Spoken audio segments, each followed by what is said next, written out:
Alauddin Ahmed degree college কর্তৃক আয়োজিত ধারাবাহিক অনলাইন ক্লাসে সবাইকে শুভেচ্ছা ও অভিনন্দন জানিয়ে আজকের ক্লাস শুরু করছি।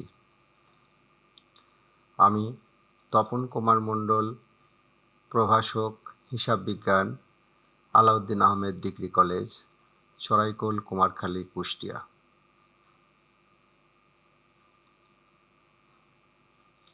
পাঠ পরিচিতি। আমি একাদশ শ্রেণীর হিসাব বিজ্ঞান দ্বিতীয় পত্রের ৬ষ্ঠ অধ্যায় আর্থিক বিবরণী বিশ্লেষণ নিয়ে আজকে আলোচনা করব। আজকের পাঠ আর্থিক বিবরণী বিশ্লেষণ। ইংরেজিতে এটাকে বলে ফিনান্সিয়াল স্টেটমেন্ট অ্যানালাইসিস। শিখনফল। এই পাঠ শেষে শিক্ষার্থীরা অনুপাত বিশ্লেষণ কি সে সম্পর্কে জানতে পারবে, অনুপাত বিশ্লেষণের গুরুত্ব অনুধাবন করতে পারবে, স্বল্পমেয়াদী ঋণ পরিশোধ ক্ষমতা বা তারল্য অনুপাত সম্পর্কে জানতে পারবে, মুনাফা উপার্জন ক্ষমতা অনুপাত সম্পর্কে জানতে পারবে, সচ্ছলতা অনুপাত কি সে সম্পর্কে জানতে পারবে, কার্যকলাপ বা সক্রিয়তার অনুপাত কি অর্থাৎ দক্ষতা যাচাই অনুপাত সম্পর্কে জানতে পারবে।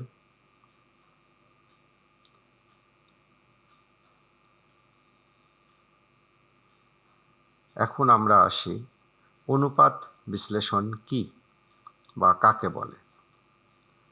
আর্থিক বিবরণীর মাধ্যমে প্রতিষ্ঠানের নির্দিষ্ট সময়ের মুনাফা, দায় দেনা ও সম্পদ সম্পর্কে প্রাথমিক ধারণা পাওয়া গেলেও প্রতিষ্ঠানের প্রকৃত আর্থিক চিত্র বা অবস্থা সম্পর্কে জানতে হলে বিবরণীর দফাসমূহের বিভিন্ন দৃষ্টিকোণ হতে বিচার বিশ্লেষণ ও পর্যালোচনা করতে হয়।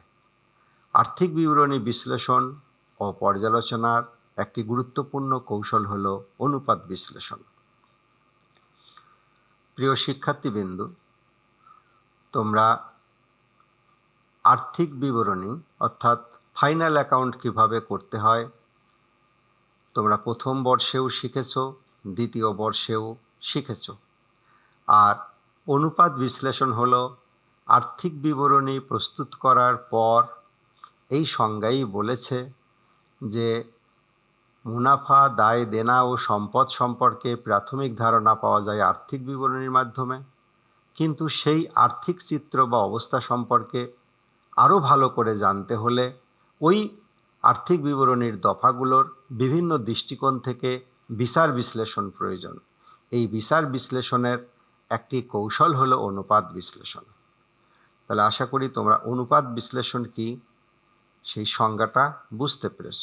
অর্থাৎ আর্থিক বিবরণীর বিভিন্ন দফাসমূহের বিভিন্ন দিক দিয়ে বিচার বিশ্লেষণ করে ওই প্রতিষ্ঠান সম্পর্কে একটা সম্যক ধারণা লাভ হয়।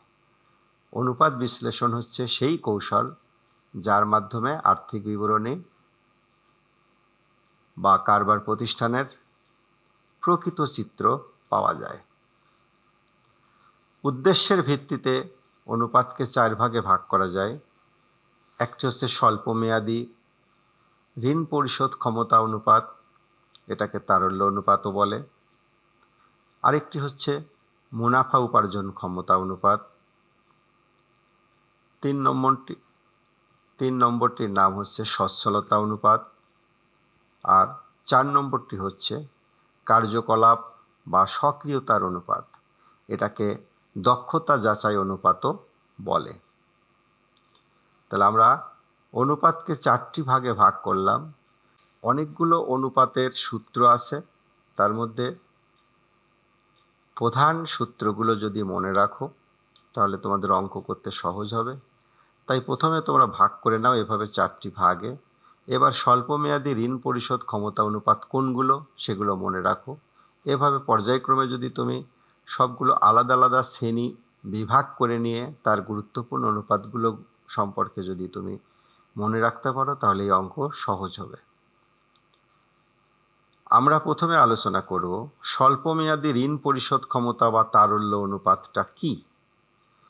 এই নামের মধ্যেই এর সংজ্ঞা নিহিত আছে। দেখো, কোনো প্রতিষ্ঠানের স্বল্পমেয়াদী দায় দেনা পরিশোধের সামর্থ্য আছে কিনা তা এই তারল্যতার অনুপাত দিয়ে পরিমাপ করা হয়, অর্থাৎ তারল্য অনুপাত।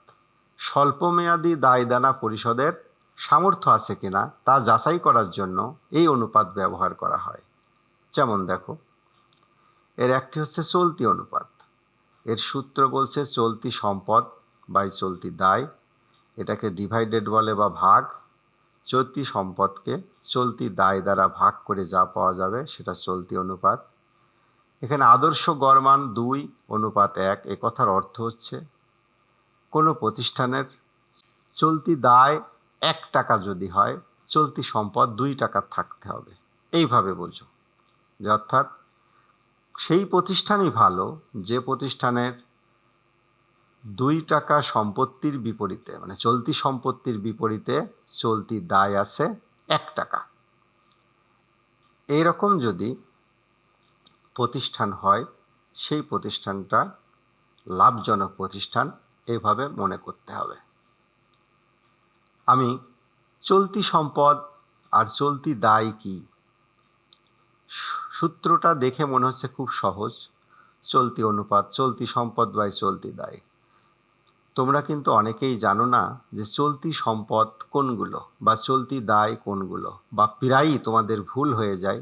তাই আমি অনেকগুলো নাম, চলতি সম্পদের অনেকগুলো নাম এখানে অন্তর্ভুক্ত করে তুলে ধরেছি। তোমাদের এই বিষয়টি মনে রাখলে শুধু এই অঙ্ক না, আরও অন্যান্য অঙ্কে চলতি সম্পদ আর চলতি দায় লাগে, সেক্ষেত্রে সমাধান করতে সহজ হবে। তাই চলতি সম্পদ আর চলতি দায়ের একটা চার্ট, এটা মনে রাখার চেষ্টা করবে।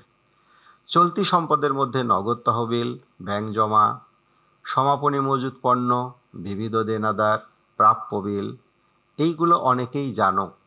কিন্তু এগুলো ছাড়াও আমি আরও কিছু চলতি সম্পদের নাম এখানে অন্তর্ভুক্ত করেছি, যেটা তোমাদের কাজে লাগবে আশা করি। যেমন দেখো, বকেয়া প্রাপ্য আয়, অর্থাৎ এমন কিছু আয় আছে এখনও যা পাওয়া যায়নি, বকেয়া আছে, সেটাকেও আমরা আপাত দৃষ্টিতে চলতি সম্পদের মধ্যে দেখাবো। এবার অগ্রিম কিছু খরচ। তারপর স্বল্পমেয়াদী বিনিয়োগ, খুব গুরুত্বপূর্ণ কিন্তু এটা। যদি বিনিয়োগের টাইম উল্লেখ করা থাকে, ছোট আকারের বিনিয়োগ স্বল্পমেয়াদী, তখন কিন্তু সেটা চলতি সম্পদে যাবে। বিক্রয়যোগ্য সিকিউরিটি, অব্যবহৃত মণিহারি, ভ্যাট চলতি হিসাব, এইগুলো হচ্ছে চলতি সম্পদের অন্তর্ভুক্ত। এবার দেখো চলতি দায় কি। ব্যাংক জমাতিরিক্ত, প্রদেয় বিল, পাওনাদার, এগুলো কিন্তু অনেকেই জানো যে এগুলো চলতি দায়। এছাড়াও যে চলতি দায় আরও কিছু আছে, স্বল্পমেয়াদী ঋণ। এখানে কিন্তু ছিল স্বল্পমেয়াদী বিনিয়োগ, আর এখানে আছে স্বল্পমেয়াদী ঋণ। বকেয়া ব্যয়, আর আগে ছিল কিন্তু বকেয়া প্রাপ্য আয়। চলতি সম্পদে ছিল বকেয়া প্রাপ্য আয়, আর এটা আছে বকেয়া ব্যয়। অগ্রিম আয়, আর আগে চলতি সম্পদে ছিল অগ্রিম খরচ। এই বিষয়গুলো যদি তুমি তুলনা করে যদি মনে রাখার চেষ্টা করো তাহলে তোমাদের সহজ হবে। যাই হোক, চলতি দায়, অগ্রিম আয়, প্রস্তাবিত লভ্যাংশ, অপরিশোধিত লভ্যাংশ, আয়কর সঞ্চিতি, কর্মচারীদের কল্যাণ তহবিল, কর্মচারীদের প্রভিডেন্ট ফান্ড ইত্যাদি চলতি দায়ের অন্তর্ভুক্ত।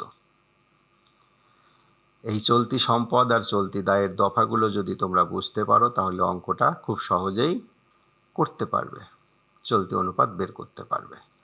এবার আমরা দেখি 2 নম্বরে তরল অনুপাত, এরই আর এক নাম তড়িৎ অনুপাত, এরই আর এক নাম অগ্নি পরীক্ষা অনুপাত। এখানে বলেছে তরল সম্পদ বাই তরল দায়। খুব সহজ কথা মনে হচ্ছে, ঠিক তেমনি তরল সম্পদ বাই চলতি দায় এভাবেও আমরা বের করতে পারি। এক এক বইতে এক এক রকম থাকতে পারে, তাই আমি দুটো এখানে উল্লেখ করেছি। এর আদর্শ গড় মান 1:1, অর্থাৎ এ কথার অর্থ হচ্ছে টাকা তরল সম্পদের বিপরীতে টাকার তরল দায় থাকতে হবে কোনো কোম্পানির, তাহলে সেটা একটা আদর্শ প্রতিষ্ঠান বা লাভজনক প্রতিষ্ঠান বলে পরিগণিত হবে। এখানে আমি তোমাদের সামনে তুলে ধরেছি, আর একটু দেখো নোট আকারে। আধুনিক ধারণা অনুযায়ী দ্বিতীয় সূত্র প্রয়োগ করে তড়িৎ অনুপাত নির্ণয় করা হয়। অর্থাৎ এই দ্বিতীয় সূত্রটা, দ্যাট মিনস এখানে তরল দায় আর এটা হচ্ছে চলতি দায়, এই সূত্র প্রয়োগ করে তড়িৎ অনুপাত নির্ণয় করা হয়। কোনো কোনো বইতে এটাও থাকতে পারে। এখানে নোট আকারে আমি একটু দেখালাম মাত্র। এখানে তড়িৎ সম্পদ কি?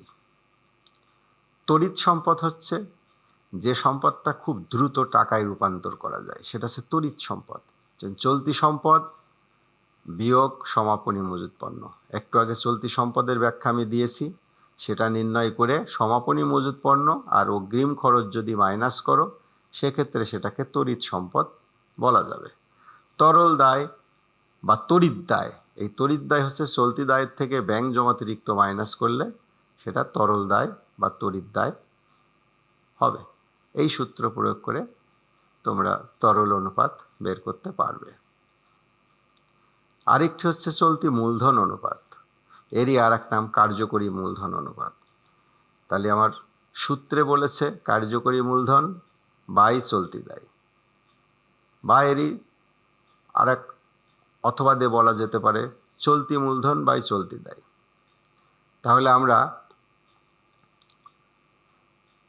আদর্শ গড় মান এখানে 1:1 আছে। চলতি মূলধনটা কি সেটা তো আমরা শিখি নাই, তাই আমি এখানে ব্যাখ্যা দিয়েছি যে চলতি মূলধন আর কার্যকরী মূলধন হচ্ছে চলতি সম্পদের থেকে চলতি দায় বাদ দিলে যেটা থাকে সেটাই হচ্ছে কার্যকরী মূলধন বা ওয়ার্কিং ক্যাপিটাল বা চলতি মূলধন বা কারেন্ট ক্যাপিটাল বলে। অর্থাৎ কার্যকরী মূলধন সমান চলতি সম্পদ বিয়োগ চলতি দায়। এই গেল 3টা সূত্র। এবার দেখি মুনাফা উপার্জন ক্ষমতা অনুপাত। মুনাফা উপার্জন ক্ষমতা অনুপাতটা কি? কোনো প্রতিষ্ঠানের মুনাফা উপার্জন ক্ষমতা এবং এর ব্যবস্থাপনার দক্ষতা ও কার্যকারিতা পরিমাপ করার জন্য এই অনুপাত ব্যবহৃত হয়। সংজ্ঞায় কি বলছে? কোনো প্রতিষ্ঠানের মুনাফা উপার্জন ক্ষমতা কেমন এবং এর ব্যবস্থাপনা দক্ষতা ও কার্যকারিতা সেটা পরিমাপ করার জন্য এই অনুপাত ব্যবহৃত হয়। তাহলে এই অনুপাতগুলো কি কি একটু দেখি। একটি হচ্ছে মোট লাভ বা মোট মুনাফা অনুপাত। আমরা মোট লাভকে নিট বিক্রয় দ্বারা ভাগ করব। মোট লাভকে নিট বিক্রয় দ্বারা ভাগ করে 100 দিয়ে যদি গুণ করি, সেই ক্ষেত্রে মানটা হবে যেটা সেটা পার্সেন্টেজে হবে। তাই আদর্শ গড় মান বলেছে 20% থেকে 30%, অর্থাৎ 20 থেকে 30%-এর ভিতরে হলে সেটা একটা আদর্শ অনুপাত, অর্থাৎ আদর্শ প্রতিষ্ঠান, অর্থাৎ সেটা লাভজনক প্রতিষ্ঠান। আমরা এই বিবেচনা করব। এই গেল মোট লাভ অনুপাত। এখানে বিষয় হচ্ছে মোট লাভ কিভাবে নির্ণয় হয়। নিট বিক্রয় থেকে বিক্রিত পণ্যের ব্যয় বাদ দিলে মোট লাভ পাওয়া যায়। আবার নিট বিক্রয় কিভাবে পাওয়া যায়? মোট বিক্রয় থেকে বিক্রয় ফেরত আর বিক্রয় বাট্টা বাদ দিলে পরে নিট বিক্রয় পাওয়া যায়। আর বিক্রিত পণ্যের ব্যয় পাওয়া যায় অনেকগুলো পদ্ধতিতে, তার ভিতরে একটি আমি দেখাচ্ছি যে প্রারম্ভিক মজুত পণ্যের সাথে ক্রয় যোগ করলে এবং প্রত্যক্ষ খরচ যোগ করে সমাপনী মজুত পণ্য বিয়োগ করলে বিক্রিত পণ্যের ব্যয় বা কস্ট অফ গুডস সোল্ড পাওয়া যায়। এখানে আমি ব্যাখ্যাগুলো দিয়েছি তোমাদের সুবিধার্থে, যাতে অঙ্কটি শুধু অনুপাত কি হবে কিন্তু সে অনুপাতের কোন বিষয়টা, মোট লাভ কেমন, বিক্রিত পণ্যের ব্যয় কেমন, নিট বিক্রয় কাকে বলে, এই জিনিসগুলো বোঝার জন্য আমি এখানে একটা খসড়া আকারে তুলে ধরেছি। তোমরা আশা করি বুঝতে পেরেছো। এবার 2 নম্বরে দেখো। এই 2 নম্বর 1 নম্বর বলছি এটা হচ্ছে আমি 4টি ভাগে যে অনুপাতকে ভাগ করেছি তার মুনাফা অর্জন ক্ষমতা অনুপাত নিয়ে এখন আলোচনা করছি, তারই 1-2 আর কি।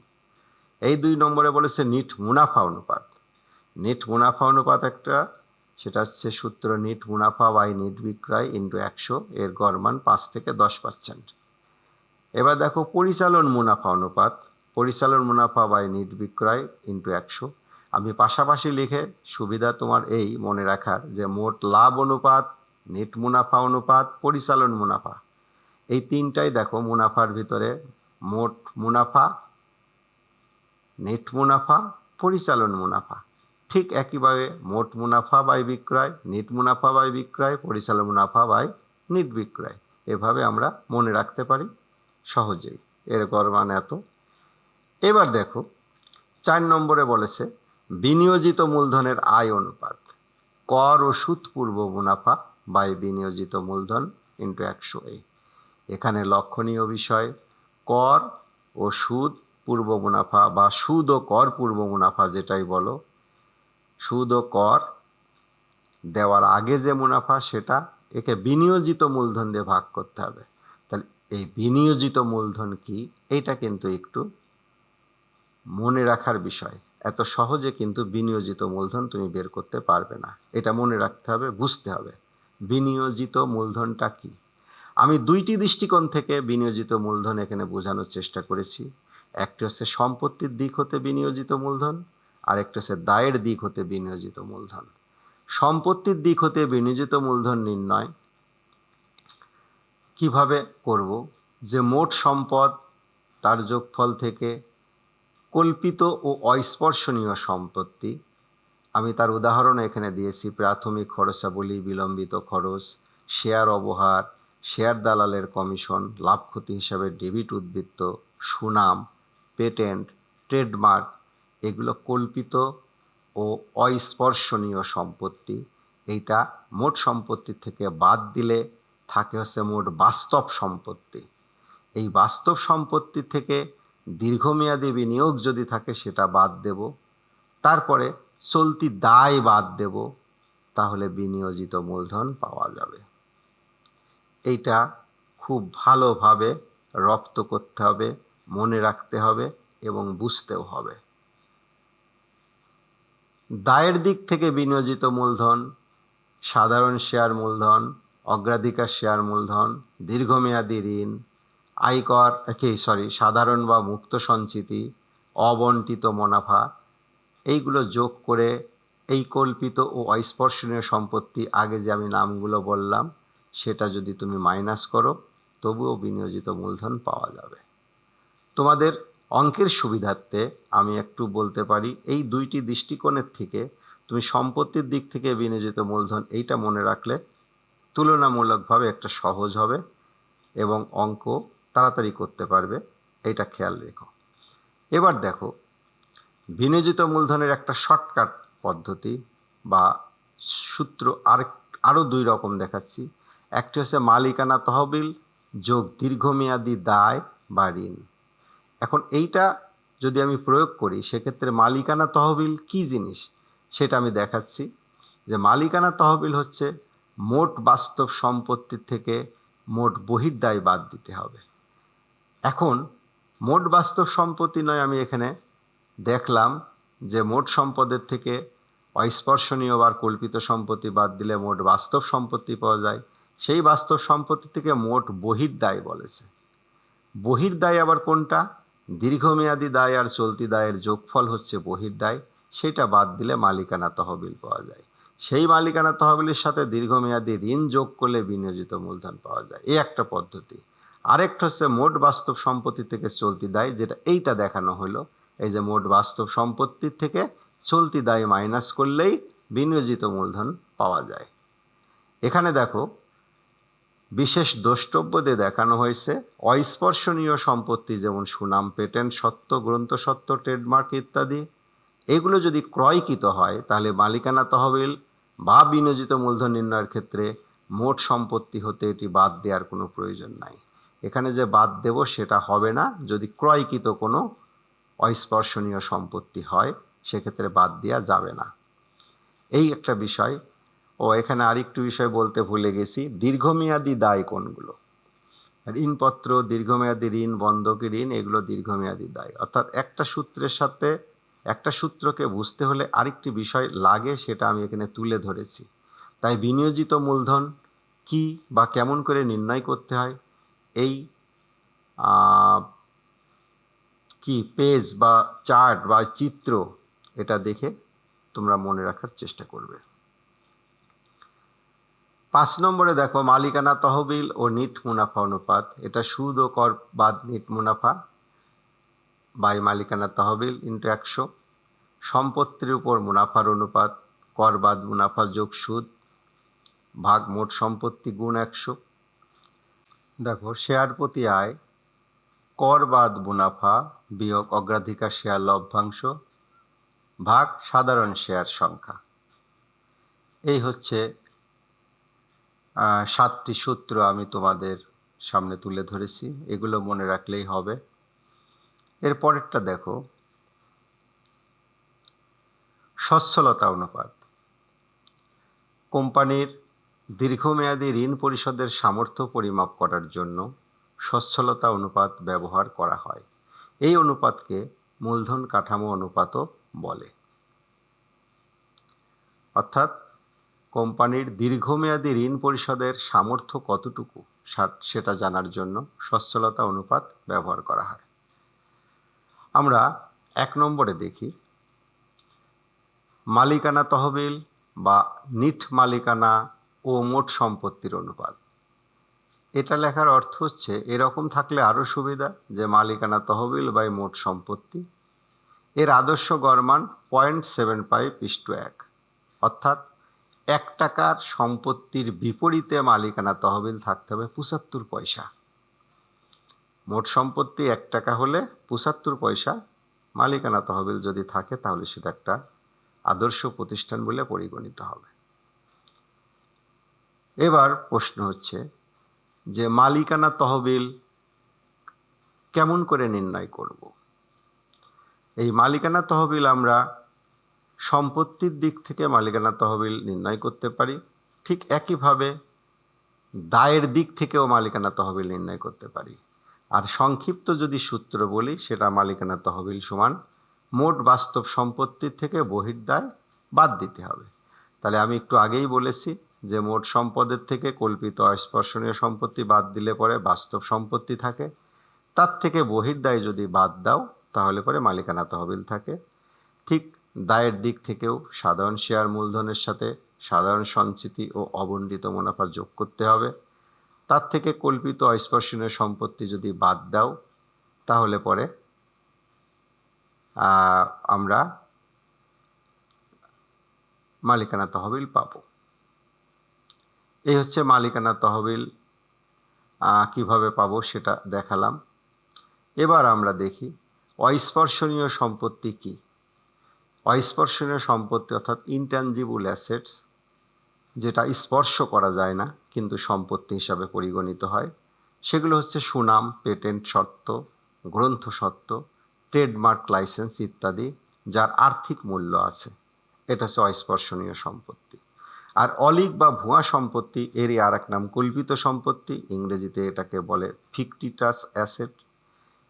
প্রাথমিক খরচাবলী, গবেষণা ব্যয়, বিলম্বিত খরচ, যেমন বিলম্বিত বিজ্ঞাপন, শেয়ার অবহার, শেয়ার দালালের কমিশন, লাভ ক্ষতি হিসাবে ডেবিট উদ্বৃত্ত, এইগুলো হচ্ছে অলিক বা ভুয়া সম্পত্তি যার আর্থিক মূল্য নেই।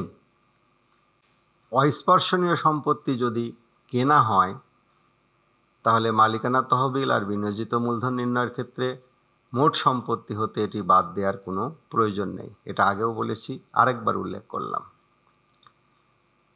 এবার দেখো 2 নম্বরে দায় মালিকানা অনুপাত। বহির্দায়কে মালিকানা তহবিল দ্বারা ভাগ করলে দায় মালিকানা অনুপাত পাওয়া যাবে। বহির্দায় বলতে একটু আগেই বলেছি চলতি দায় আর দীর্ঘমেয়াদী দায়ের সমষ্টিকে বোঝায়। দীর্ঘমেয়াদী দায় অনেকে বোঝে না, তাই আমি একটু ব্যাখ্যা দিয়েছি। ঋণপত্র, দীর্ঘমেয়াদী ঋণ, বন্ধকি ঋণ ইত্যাদি। এর আদর্শ মান 1:2 বা 1:3 এমন। সুদ কভারেজ বা আচ্ছাদন অনুপাত, কর ও সুদ পূর্ব মুনাফা বাই সুদ। মূলধন গিয়ারিং অনুপাত, স্থির খরচযুক্ত তহবিল বাই মালিকানা তহবিল, অথবা মালিকানা তহবিল বা স্থির খরচযুক্ত তহবিল। যদি এটা হয় তার গড় মান হবে 1:2, আর যদি এটা ধরো তাহলে 2:1। মূলধন গিয়ারিং অনুপাত গেল। স্থির খরচযুক্ত তহবিল সমান ঋণপত্র, দীর্ঘমেয়াদী ঋণ আর অগ্রাধিকার শেয়ারের যোগফলকে বলে। এবার দায় সম্পত্তি অনুপাত, বহির্দায় বাই মোট সম্পত্তি। লভ্যাংশ কভারেজ অনুপাত, কর বাদ মুনাফা বাই অগ্রাধিকার শেয়ারের লভ্যাংশ। 7 নম্বর দেখো, দীর্ঘমেয়াদী ঋণ ও ইকুইটি অনুপাত, দীর্ঘমেয়াদী ঋণ বাই মালিকানা তহবিল। আমি এই 7টি অনুপাত এই ভাগের মধ্যে ফেলেছি। তোমরা এ কটা মনে রাখলে যে অঙ্ক আসুক এর মধ্য থেকেই সাধারণত হবে আশা করি। দেখো, আমরা যে 4টি ভাগে ভাগ করেছিলাম অনুপাতকে, তার মধ্যে 4র্থ নম্বর হচ্ছে কার্যকলাপ বা সক্রিয়তার অনুপাত, এরই আর এক নাম দক্ষতা যাচাই অনুপাত। তাহলে কার্যকলাপ বা সক্রিয়তার অনুপাতটা কি? বিভিন্ন সম্পদ কত তাড়াতাড়ি বিক্রয় বা নগদে পরিণত হতে পারে তা পরিমাপ বা নির্ধারণ করার জন্য এই অনুপাত ব্যবহার করা হয়। সক্রিয়তার অনুপাতকে সম্পদ ব্যবহার অনুপাতও বলা হয়ে থাকে। অর্থাৎ বিভিন্ন ধরনের যে সম্পদ সেটা কত তাড়াতাড়ি বিক্রি করে সেটাকে নগদে পরিণত করা যেতে পারে তার পরিমাপ নির্ধারণ করার জন্য কার্যকলাপ বা সক্রিয়তার অনুপাত ব্যবহার করা লাগে। মজুদ আবর্তন অনুপাত, বিক্রিত পণ্যের ব্যয় বাই গড় মজুদ পণ্য অথবা নিট বিক্রয় বাই গড় মজুদ। এর আদর্শ গড় মান 8 বার, অর্থাৎ বছরে যদি মজুদ পণ্য 8 বার আবর্তন, অর্থাৎ মজুদ পণ্য কেনা, বেচা, আনা, গোডাউনে আনা, আবার গোডাউন থেকে খালাস করা, এইরকম যদি 8 বার হয়ে থাকে তাহলে বুঝতে হবে সেই প্রতিষ্ঠানটা সচ্ছল আছে এবং মুনাফা ভিত্তিক প্রতিষ্ঠান বা লাভজনক প্রতিষ্ঠান। মজুদ আবর্তন অনুপাত। গড় মজুদ পণ্য বলতে কি বুঝাইছে সেটাকে ব্যাখ্যা দিয়েছি, যে প্রারম্ভিক মজুদ পণ্য আর সমাপনী মজুদ পণ্য যোগ করে 2 দিয়ে ভাগ করলে গড় মজুদ পণ্য পাওয়া যাবে। আর বিক্রিত পণ্যের ব্যয় নিট বিক্রয়ের থেকে মোট লাভ বাদ দিলেও বিক্রিত পণ্যের ব্যয় পাওয়া যাবে। এবার দেখো দেনাদার আবর্তন অনুপাত, অর্থাৎ নিট ধারে বিক্রয় বাই গড় দেনাদার ও প্রাপ্য বিল, অথবা কুঋণ বা অনাদায়ী পাওনা বাই মোট দেনাদার ইন্টু 100। এভাবে দেনাদার আবর্তন অনুপাত আমরা বের করব। এভাবে মোট সম্পত্তির আবর্তন অনুপাত, মোট বিক্রয় বাই মোট সম্পত্তি। পাওনাদার আবর্তন অনুপাত, নিট ধারে ক্রয় বাই গড় পাওনাদার ও পদেয় বিল। বিনিয়োজিত মূলধন আবর্তন অনুপাত, বিক্রিত পণ্যের ব্যয় বা নিট বিক্রয় বাই বিনিয়োজিত মূলধন। কার্যকরী মূলধন আবর্তন অনুপাত, নিট বিক্রয় অথবা বিক্রিত পণ্যের ব্যয় বাই কার্যকরী মূলধন। এখানে কার্যকরী মূলধন বলতে চলতি সম্পদ বিয়োগ চলতি দায়কে বোঝায়। এবার দেখো 7 নম্বর, চলতি সম্পদের আবর্তন অনুপাত, নিট বিক্রয়কে চলতি সম্পদ দ্বারা ভাগ করে এটা পাওয়া যায়। এভাবে আমি কিছু অনুপাত তুলে ধরেছি, এগুলো মনে রাখতে হবে। দলীয় কাজ, স্বল্পমেয়াদী ঋণ পরিশোধ ক্ষমতা বা তারল্য অনুপাতগুলো কি কি? অনুপাতগুলো সম্পর্কে বিশদভাবে খাতায় লেখাও। মূল্যায়ন অনুপাত বিশ্লেষণ কি? অনুপাত বিশ্লেষণ কেন প্রয়োজন? সচ্ছলতা অনুপাত কি? মুনাফা উপার্জন ক্ষমতা অনুপাত কাকে বলে? বহির্দায় কীরূপে নিরূপণ করবে? চলতি দায় কোনগুলো? এই মূল্যায়নটা ক্লাসে আমি যদি তোমাদের প্রজেক্টরের মাধ্যমে দেখাতে পারতাম সেক্ষেত্রে তোমাদেরকে যাচাই করতে পারতাম, মূল্যায়ন করতে পারতাম। কিন্তু এখানে অনলাইনে যে ভিডিও ক্লাস, এখানে মূল্যায়ন করা সম্ভব নয়। এটা পূর্ণাঙ্গ একটা ক্লাস প্রস্তুত করতে এটা দেওয়া লাগে, তাই আমি এখানে অন্তর্ভুক্ত করেছি মাত্র। বাড়ির কাজ, সম্পত্তির দিক হতে মালিকানা তহবিল ও দায়ের দিক হতে বিনিয়োজিত মূলধন নির্ণয় কিভাবে করতে হয় সে সম্পর্কে লিখে আনবে। পরবর্তী পাঠ, অনুপাত বিশ্লেষণের সৃজনশীল ব্যবহারিক প্রশ্নাবলীর সমাধান। পরের ক্লাসে এই বিষয় নিয়ে আমরা আলোচনা করব। সবাইকে ধন্যবাদ জানিয়ে আজকের মতো ক্লাস এখানেই শেষ করছি। তোমরা অবশ্যই ভালো থাকবে এই আশা রাখি।